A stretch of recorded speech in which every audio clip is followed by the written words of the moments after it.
Up to here, we have fully covered everything about walls.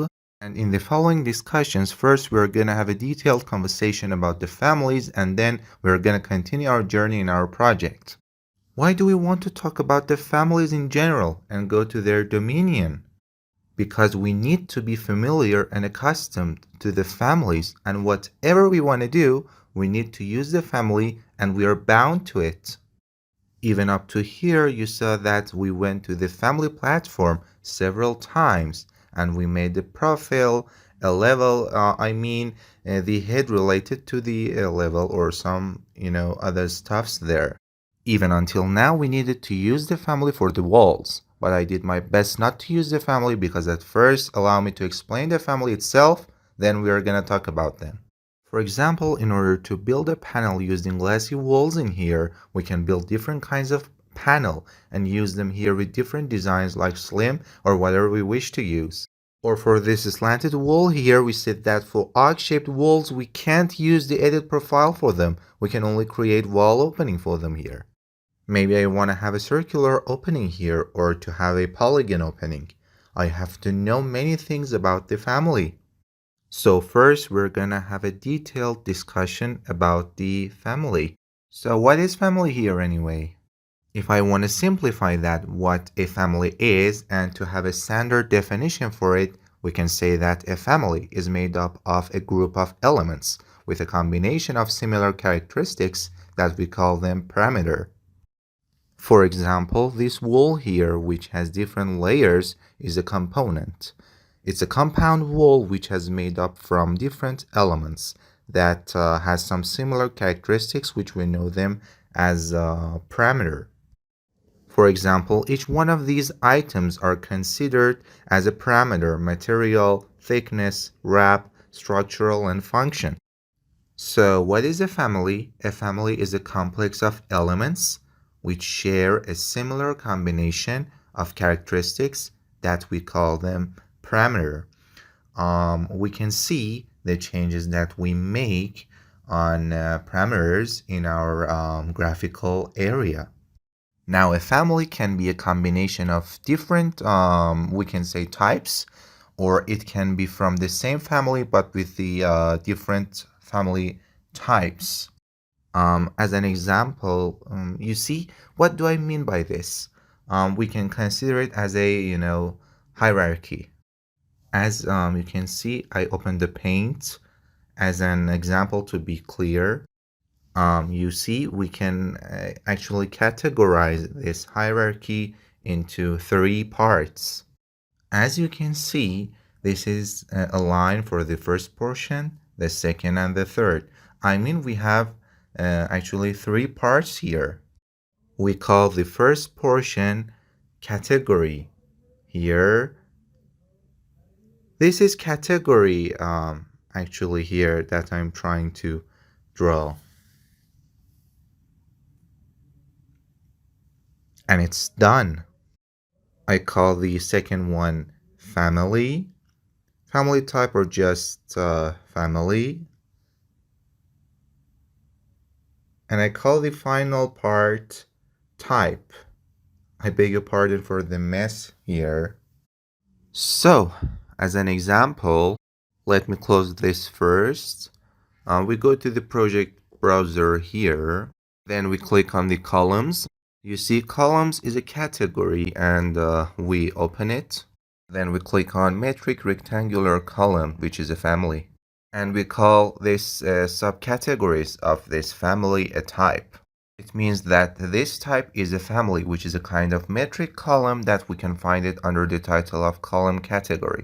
So we call the first cluster category, and we call the subsets of it family, and we know the subcategories of the family as type. This is also true for the doors and the walls as well. As an example, for doors, we click on door category. Then we click on metric single flush family, and here we can see different types that we have here. Remember this structure, these are very important.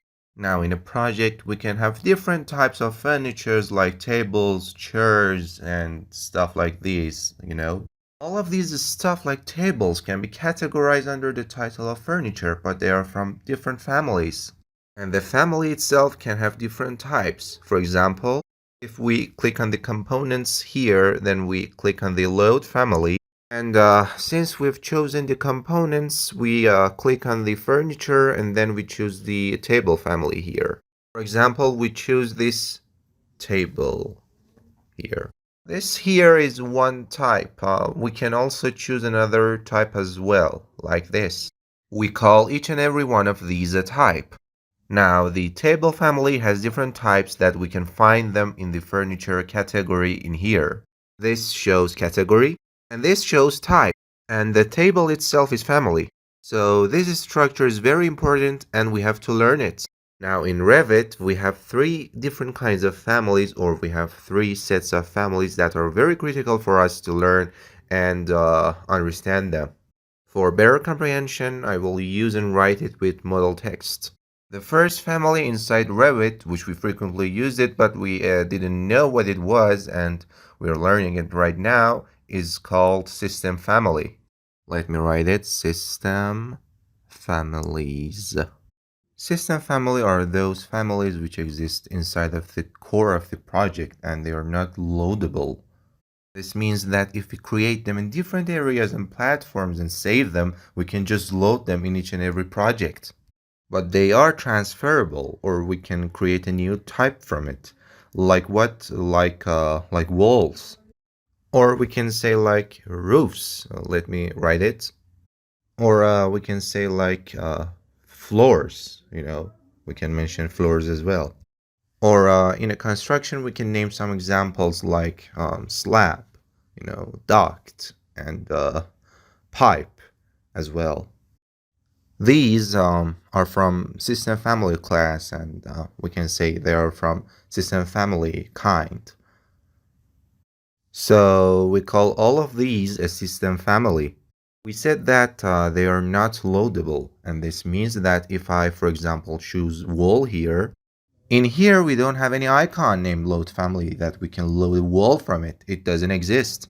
But as I said, in the project itself, we can have a duplicate from it and create a new type from it, or we can edit the already existing one.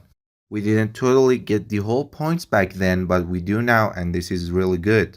So this was the whole concept about system family.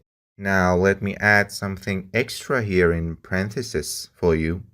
We said that system family is a family which always exists in the core of a project. You see, if I click on new here, and I put the template file on none, an empty template, and I click on OK, then I choose metric as our measurement. Until now, we have worked with the template. And now I'm gonna open a project that doesn't have any templates. With this technique, you can easily understand that which things are system families and which ones are not. Now in this simple and raw template, whatever we choose and doesn't face with an error, and we have it in this project, although I don't have any templates, is a system family. I choose wall here. You see, we have a type of wall in this part, so it's a part of system family. I click on doors. We have a warning here, so it's not a system family actually. I click on window and we have also an error here, so it's not the case either. It's also true for a component as well. We have an error for column as well. Now I choose roof, and as you can see, there is no error, and we have a type here, so it is a system family. Or I choose the stairs here, no errors appeared, so it is a system family. Or I click on annotate, then on align, and it's also considered as a system family here. So if we don't face with an error, we can consider it as a system family.